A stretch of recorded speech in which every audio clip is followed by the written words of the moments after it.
Ce nouveau chapitre va nous faire découvrir la pose de formules de calcul simples.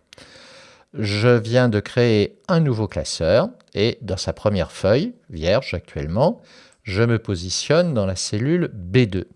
En B2, je saisis un nombre, 10. Je pourrais valider par la touche Entrée. Ce qui me gêne, c'est qu'elle me provoquera un déplacement à la verticale. Je souhaite non seulement valider, mais aussi me déplacer à l'horizontale. Je vais donc pour cela utiliser la touche Tabulation. Et je me déplace en C2. En C2, je saisis un autre nombre, 20 par exemple, et à nouveau la touche Tab, Tabulation, pour venir en D2. En D2, je choisis un autre nombre, 30 par exemple. Je tabule, et en E2, je souhaite multiplier le premier par le deuxième, puis par le troisième. Je vais commencer à saisir au clavier un signe égal.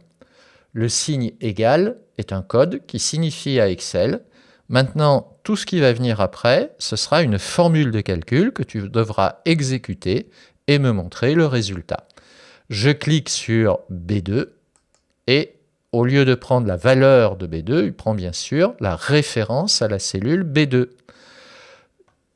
Je donne un signe d'opération qui sera le signe multiplié, qui est toujours ici une étoile, jamais un X, multiplié par, et je pointe C2. Donc au lieu de se déplacer vers la cellule, il prend tout simplement la référence de la cellule qui a été pointée, à savoir C2. Alors là, je vais commettre une petite erreur, un oubli. J'oublie la cellule D2. Nous verrons plus tard comment corriger cet oubli. Je vais valider cette saisie par la touche Entrée, il y aura un déplacement vers le bas, par la touche Tabulation, on aura un déplacement à l'horizontale, ou si je souhaite rester dans la même cellule, à la gauche de la barre de formule, elle est juste au-dessus des têtes de colonne, et dans cette barre de formule, vous voyez le vrai contenu de la cellule, B2 multiplié par C2. À gauche, sur la même ligne, un V, une coche V pour valider. Je clique ce V.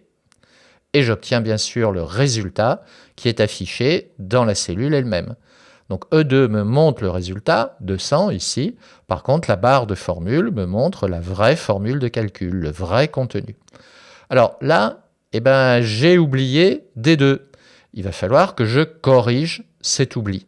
Pour cela, une solution, c'est de venir dans la barre de formule, après le 2 de C2, et de cliquer à cet endroit.